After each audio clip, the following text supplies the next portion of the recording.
people say destination weddings are cheaper. I think that was like 5-10 years ago, because baby, it's a lie right now. The prices for these weddings is the same as if you have them stateside. So yeah, they're not really that different. No, yeah. Hey, what's up, y'all? Welcome back. And if you're new to our channel, I'm Bernard. And I'm Alicia. And today we're getting into some wedding content. Okay, let's go. Yeah, so we're talking about how to plan a destination wedding. So we are planning a destination wedding. We are 8 months out from our big day. And we want to share with you our firsthand experience on what that has been like, what the process is, what we might have done differently up until this point. And then also, if you are considering a destination wedding, continue watching this. We have a lot of like tips and tricks and some Q&A, FAQ type stuff that might be of interest to you. She's done a lot of research, and in her research and in her conversations, she's come across frequently asked questions, and we'll try to answer some of those questions. I've scoured TikTok and all of YouTube. I've watched so many videos, so not saying I'm an expert, but I know a thing or two at this point right now. And then also, if you love wedding content, wellness, make sure you hit the subscribe button somewhere around here. And this video, just to encourage us. Let's get into it. I know some of you might not know our backstory. We'll put a link to a little video about how we met, how God brought us together in the most beautiful way. But just to set the tone, so we got engaged in May 4th of 2024. Really? Damn. Say, I didn't get last that year? wrong. It was last year. Golly. May the 4th be with you. May the 4th be with you. So it was 1 year from our actual anniversary, approximately 1 year from when we first started dating. And we were going on a vacation to celebrate our 1 year anniversary. It was at St. Simon's Island. Turns out it was a surprise engagement.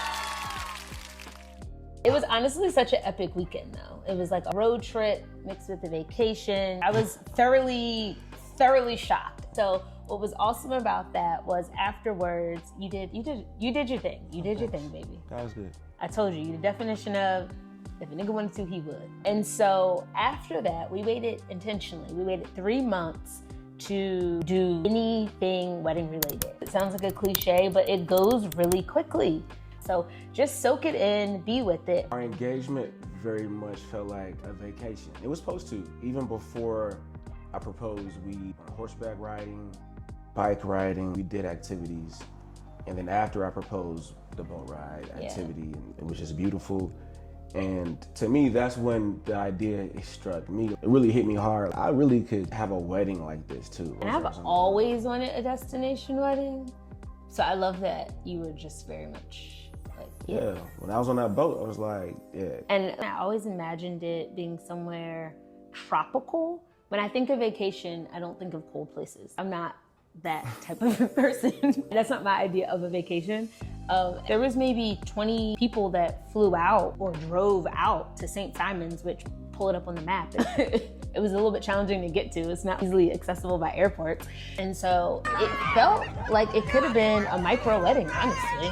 My mom was like, why don't y'all just have the minister there? We could have married you there. My friends and family were just, I think it was us. We love unique and adventurous things, and I feel like that place really spoke to us. And so when we thought about what the wedding should look like, it was kind of like, oh, well, we already had a taste of that. Yes, let's continue with this destination wedding.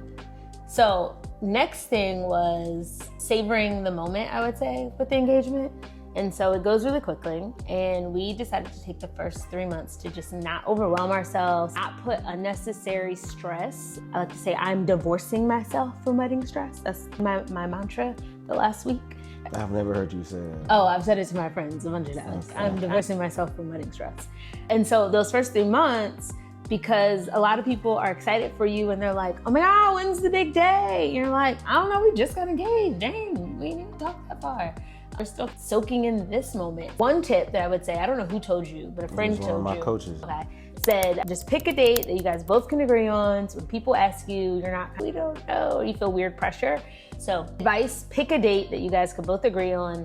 I feel like it really was helpful on just being like a North Star when you felt confronted by people who were happy for you. Yeah, because it was really quickly afterwards. People at the gym, it was like, then we just got engaged this weekend. Yep. So when's the day when y'all getting married?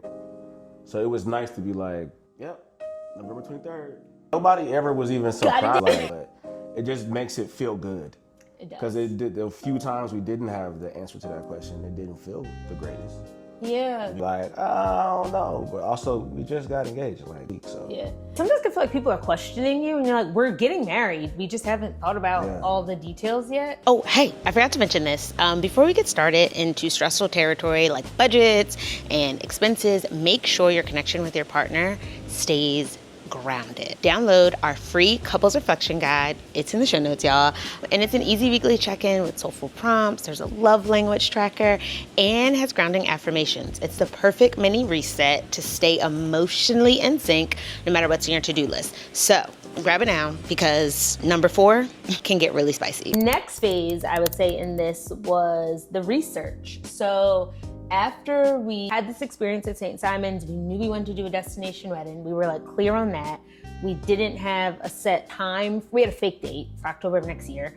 Knew it would be next year though. So we were clear on that as well. So after that 3 months, I was like, oh, I guess I should start getting a vision for things. Also, this is a side note, the Lord had told me, because I was kind of not hesitating, but it was like, you think of the price of everything. I was like, weddings are expensive. I don't know how we're gonna afford a wedding. That was a big thing looming that stopped me from diving like head first.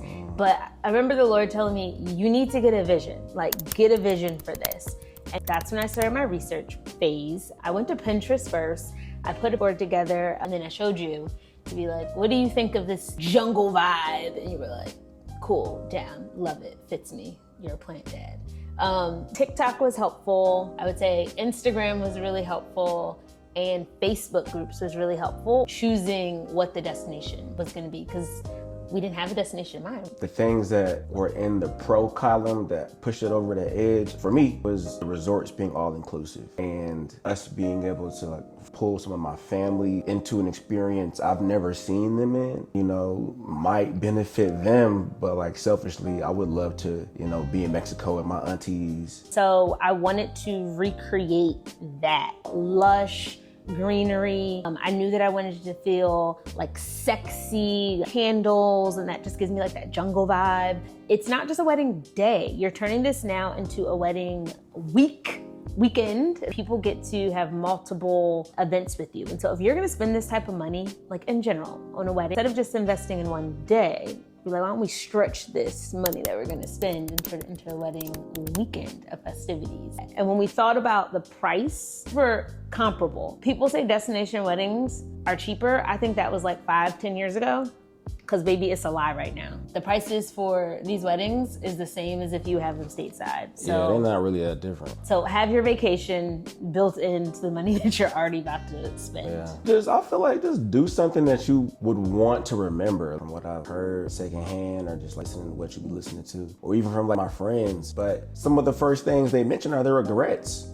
Yeah. Like there's the regret of we didn't do it the way we really wanted to, but it was beautiful. Or I was so stressed out on the day that I don't really even remember what really happened, but we have great pictures. I just feel like for us, what we prioritize is the experience, and the experience feeling authentic and feeling good and feeling cherishable. And the things that go into that, like the people that are involved and the location and the energy. And hopefully that doesn't cost an arm and a leg, but we've been able to, I think, to find, you know, our lane for that. I think we are both the curator of vibes, and we do it in a way that feels approachable and affordable for us, but still leaves people in awe. Yeah, I mean, that's always a nice product of it. It's not selfishly, but I like people to enjoy being in our atmospheres. And we won't even know it until like years down the line when people are still talking about like, y'all's wedding was so, I'm saying that'll be, I think, when. So our question right now is, let me look at my little sheet.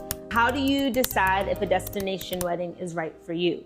Something that you said reminded me that it is your wedding. Let's take a pause there. It is your wedding. And be mindful of trying to be a people pleaser. I am very strong-willed. What's crazy though is in this planning, I've been racking my brain around how do we make it affordable and accessible for everyone, and it actually caused me to delay in making decisions that could have been done quicker because I had to consider everybody. And someone's gonna be upset and everyone's not gonna get what they want, but you should get what you want. And so it is your wedding, you're paying for it. Pick the destination that you want. If you wanna go to Mount Mikamichu, is it Mikamichu?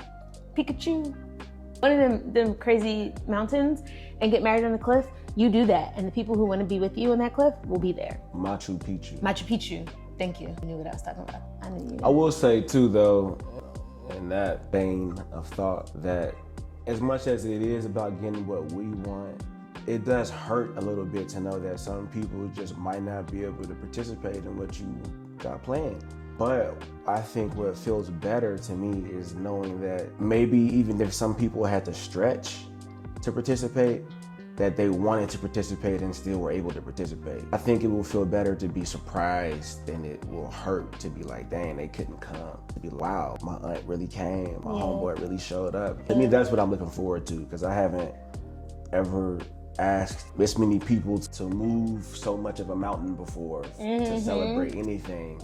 You know, or just to be involved in anything. A few other things that you want to consider when deciding if you want to have a destination wedding. How many people are realistically going to travel? And you were just talking about, it'd be cool to see the family members that do show up. So I think you should just know your friends and know your family. Like, do they even have passports? Like, if you plan this international wedding and half the people don't have passports, not saying that they won't get them, but it might be a really big stretch for them. So just keep that in mind. And then also, if you have older people in your family, like grandma, grandpa, older aunties, they might not be able to make it. So when we were planning, that was a big conversation. Like, your grandma is mobile and accessible, that's not the thing, but she has vertigo. And so it hinders her from being able to like travel, even within the state. It can be challenging. So her getting on a plane, everybody was trying to figure out maybe how to, do we give her some CBD, maybe some THC to get her there? But yeah, she may come, but like, we're not really planning on that, but we knew that going into it. So I think that's definitely something to consider. Older family, how many people are realistically gonna come, and just knowing that everyone in your family or your friend group might not be able to attend.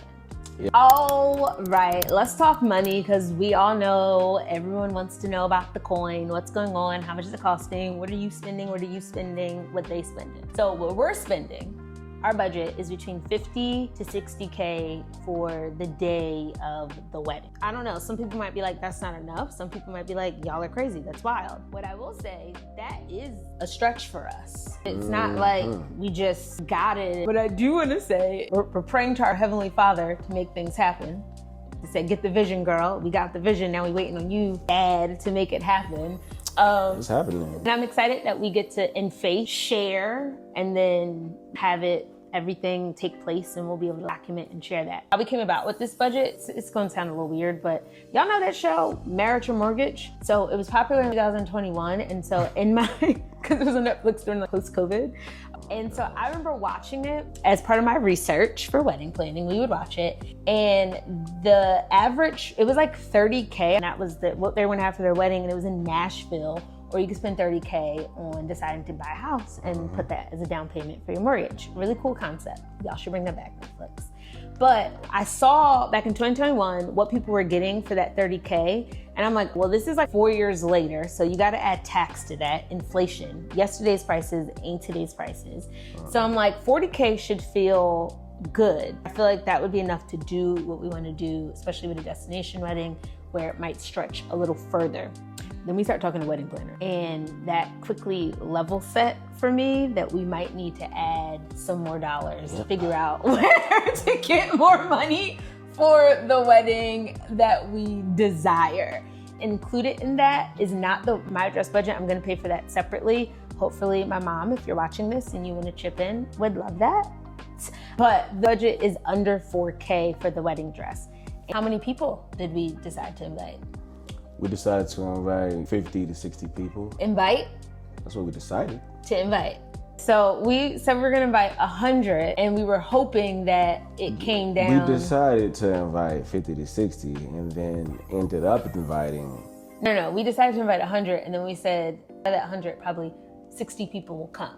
So the first wedding planner that we were talking with, who I was like, oh my gosh, I saw her on Instagram when I was looking up venues. Very cool stuff. Once I decided we weren't to have the wedding we didn't even share. It's gonna be in the Riviera Maya in Mexico. Mexico. Oh, Mexico.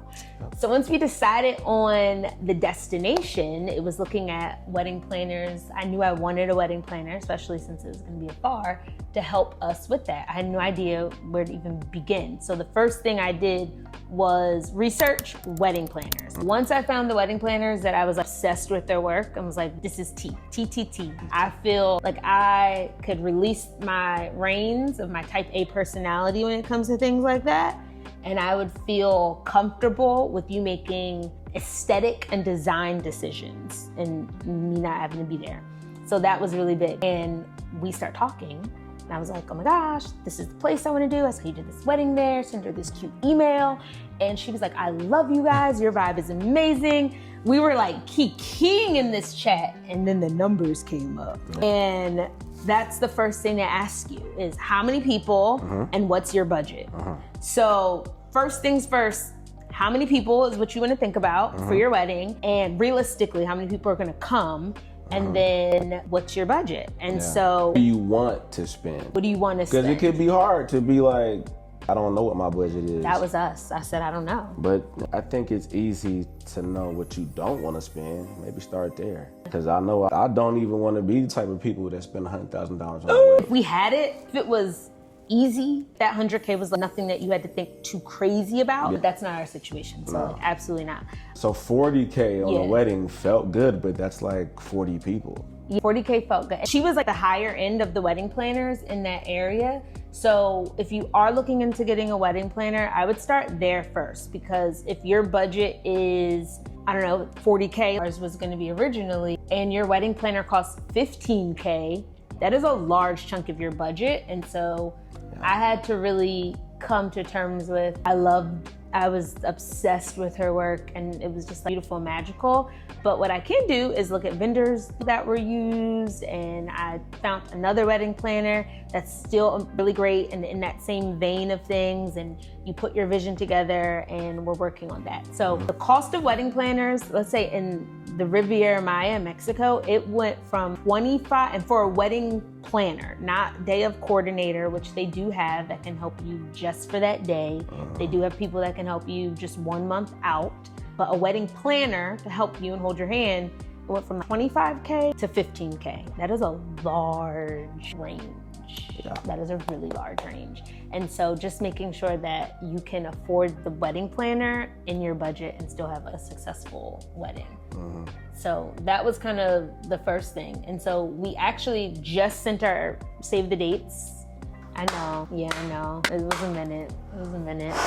We just sent our save the dates. That's my advice. Are we at advice yet? No, but we'll get there. But we just sent the save the dates. Go ahead, send them earlier. Is that what you're gonna say? Nah, well, yes, but just talking about it early helped too, because when I was talking to my aunts and people, you know, when we were trying to gather information, email addresses, even phone numbers, which is tough. And they already knew, so many of them already knew at least where the wedding was, around the time of year it was gonna be. My friends too, they would be checking in. So what's up? Because I'm planning travel, all this. You need to know that what the date is. People knew around November, but what's the date? But then my family already knowing that it's in Mexico just took a lot of pressure, I think, off my shoulders. Because for me thinking, how are they gonna make this decision about coming to Mexico? They're already going through that process because they already had some information early enough, even if they didn't get to save the date till a couple days ago. We did digital save the dates.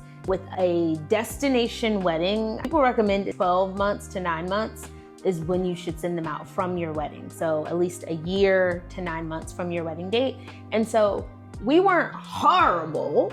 We did it at the 8-month-ish mark, but what you said was really good. We had already been talking about it. We had our venue locked in November. That was the first thing we had locked in. Yeah. So once we had the venue locked in, I felt, and I did feel a little bit of pressure because we need to get a date, we need to get a venue and a date secure, because these venues are booking up not even just a year in advance, they're booking up 16 months in advance, which I thought was insane. I thought a year was more than adequate time. Not at all. You want to make sure that you have a few different dates, that you would be willing to have your wedding on. So not just one date. Don't set your heart on one date. Give them at least 3 different options so when they're negotiating, they can do that. Now, because what I did first was look at wedding planners. The wedding planner I loved, we didn't get, or we didn't move forward with her. What I then did was like, okay, I still need help picking a venue, because realistically, it was looking like we weren't gonna get to Mexico, do a tour of the venue. And so that was really concerning.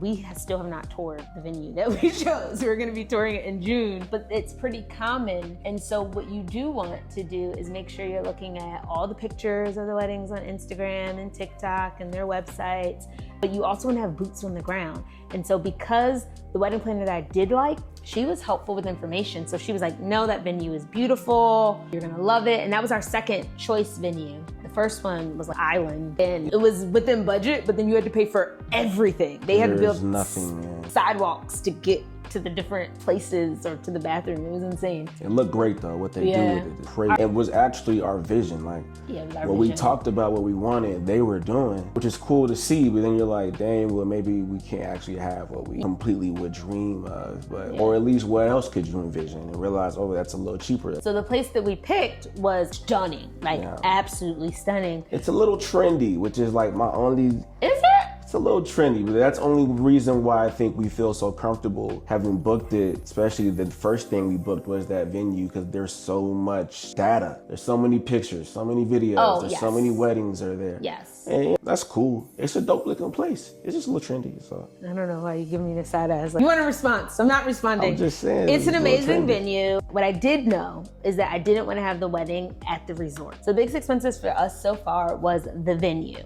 Our venue, and I don't have exact numbers right here, but I want to say our venue is $9,000, roughly $9,000. So that includes this beautiful castle. It overlooks the water. It's gorgeous, it's amazing. That's usually gonna be the largest piece of your budget, is the venue. It's like a separate price to take photos inside, because you're renting the venue. The grounds. Yeah. But inside, there's like a fee to take photos. So that includes that. So we're at like 9,000.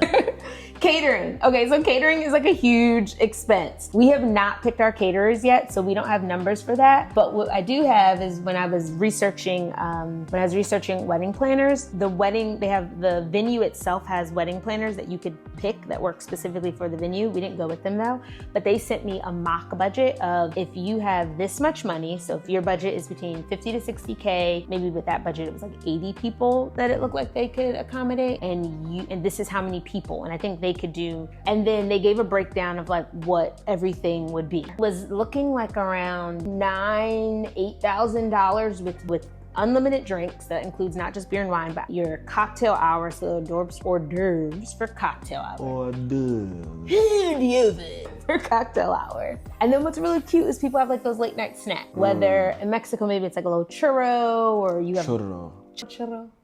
Or like donuts, or a food truck, whatever it is. Travel accommodations, just for us. We're gonna have to go. We're flying to Mexico for our tasting. And site walkthrough.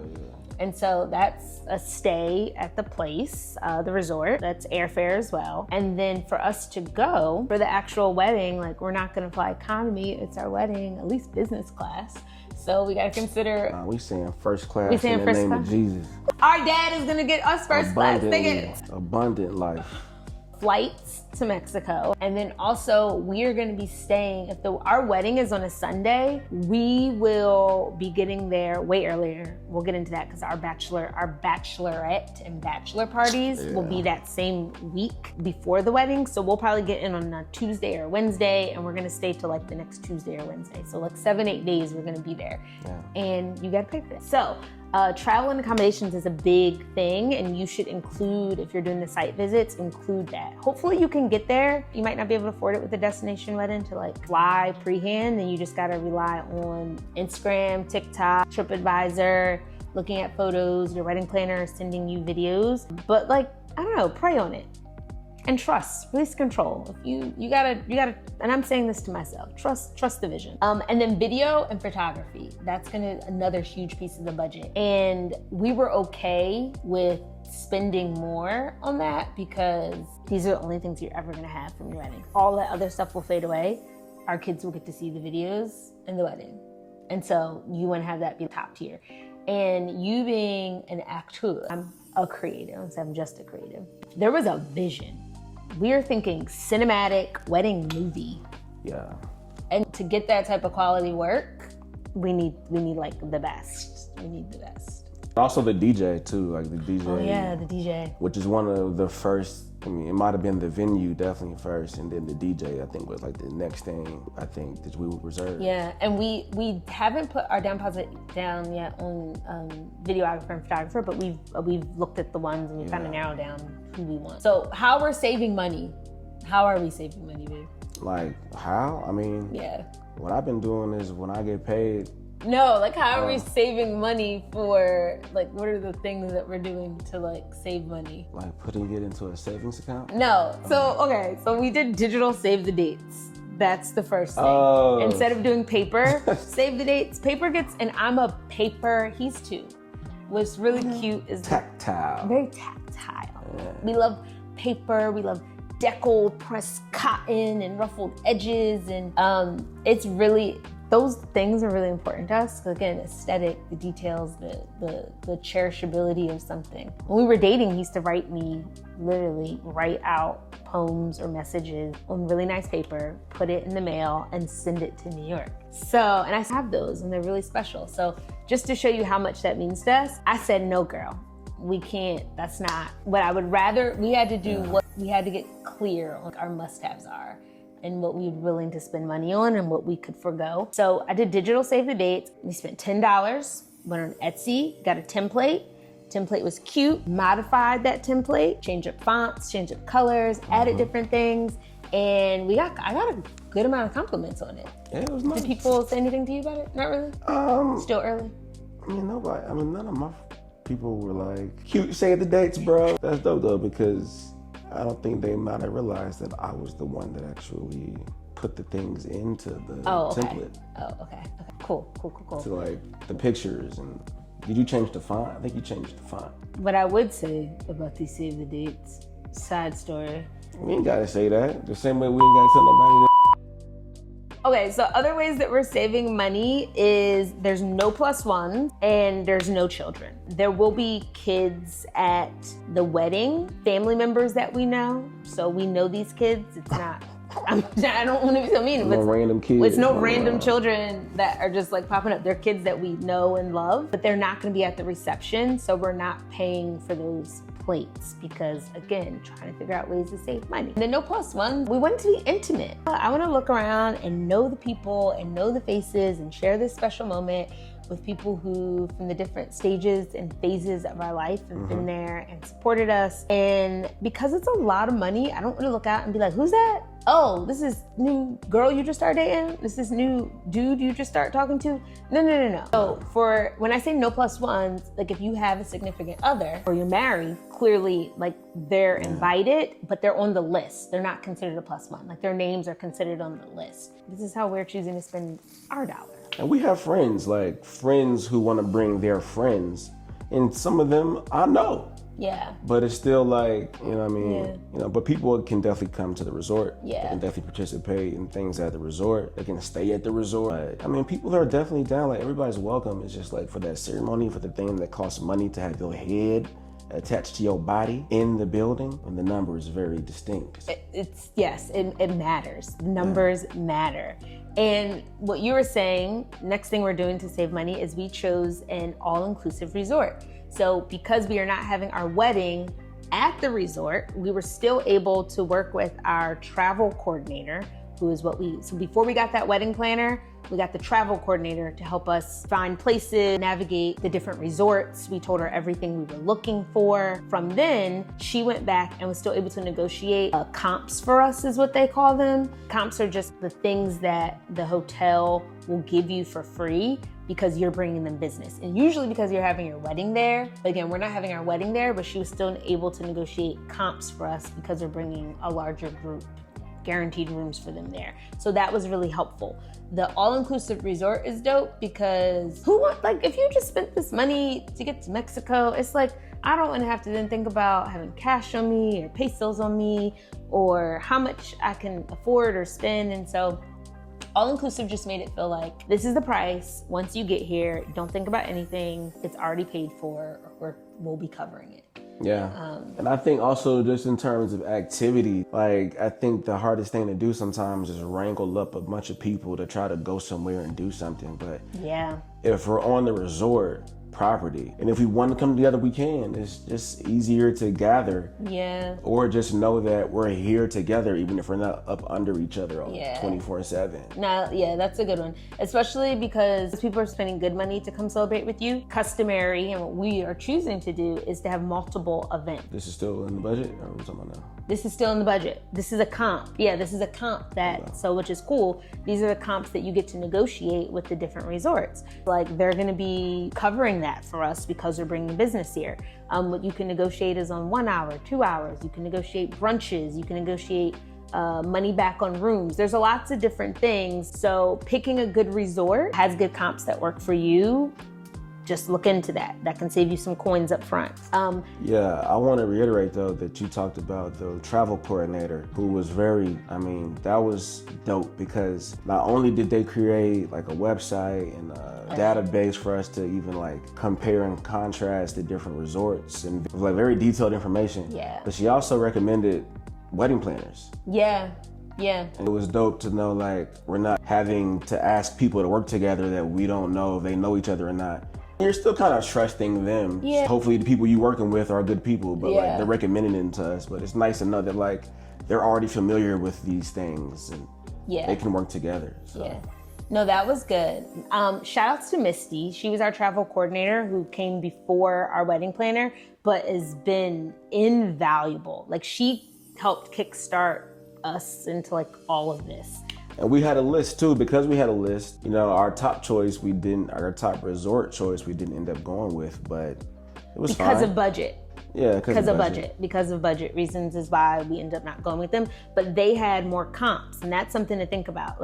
It was more expensive for our guests to stay there, but we got more comps. So it'd be less money coming out of our pockets essentially. But we opted for this other resort that had a more affordable rate for everybody, but we had less comps. So there's more things we're just gonna have to pay for once we get there. But they still both were very much in the world of what we wanted, best case scenarios. Yeah, no, they're both. I would say the last thing for money saving wise is I decided to open up a credit card, and shout out to Chase Reserve. I have a referral code. I'm gonna find it and I'm gonna put it in the notes, because if you do decide to open up a Chase card or any credit card, they usually have these really amazing welcome bonuses that you can use. And so I got 60, if I had to spend $4,000 within, I wanna say 3 months. And so we already are putting down different deposits and we're doing different things with the wedding. So money that was already gonna come out of our pocket, I'm putting it on this card, and then we get these 60K bonus points, which we'll be able to use. And just go on TikTok and look up Chase trifecta. Yeah, the Chase trifecta. And it'll kind of detail what that whole system is, but how you convert your points so it kind of works double time or triple time for you. So I'm collecting points for us to have an extra amazing and special honeymoon. And so I think that's the way. You're already gonna be spending this money. Open up a new credit card if possible for you that has a great welcome bonus point system.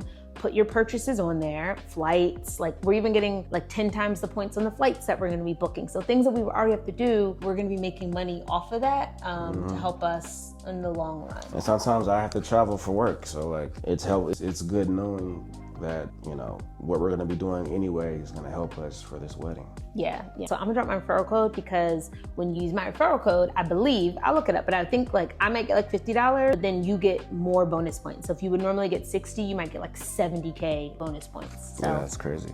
Hey, so life can be running a mile a minute, and while you're deep in this wedding planning mode, your relationship really shouldn't be running on autopilot. So I want you to download our free couples reflection guide. It's a simply weekly ritual. Me and Bernard do it all the time, and it really helps you get to the heart of you, so you know exactly how to show up for your partner. So you'll see where you're aligned. You'll also see where you might need a little tune-up, y'all. So go grab it now. Okay, so what's giving next? it the best that we got. You're getting into vlogging, right? So we've given this all we've got. We've given you everything that we have, everything that we've been through so far. We've given you the tips, we've given you the advice. You know what we're doing, you know where we're getting married, you know who is helping us plan. Go find them, go look them up if you're thinking about planning a destination wedding in the Riviera Maya. But we tried to pack this with useful information. Hopefully it opened up your eyes or helps make a decision a little easy. Did you just open up your eyes? Hopefully it helps make the decision to decide to have a destination wedding planning easier or figure out the details in your own destination wedding. And also, we didn't say congratulations. Congratulations. Yeah, this is an exciting time in your life. You are married. It's a Beyonce era. Yeah, so you think people are watching this or are getting people who are just getting married? Well, because you're probably planning your wedding, so yeah. Okay. Might That's just what we're be saying. invested in what we got going on too. That Also, could be. So if engaged, or you've been engaged, congratulations. It's an Congrats. exciting time in your life. Enjoy it, savor it, be with it. good time. What would you say has been the most interesting part, or just something that you were surprised about in this whole planning process so far? I'm an underhander. It's surprised by how supported I feel in this. By me? Yeah, by you and the decisions you make and the people we've decided to. Oh, You know, you said so- you like my decision making. Yeah. That's what I heard. Um, Okay, so probably gonna do a 3-month. We're gonna do another one, probably in 3 months, 3 from the wedding, and then I do plan to vlog the wedding weekend as much as possible. I'm trying to get into vlogging, so from now until then, I'll be testing it out. We'll see some different styles on the channel. See how this goes for us. Yeah. But that is that goal. If this was not long enough and this was not enough information, if you still have more questions, drop them in the comments. We would love to try to answer those for y'all.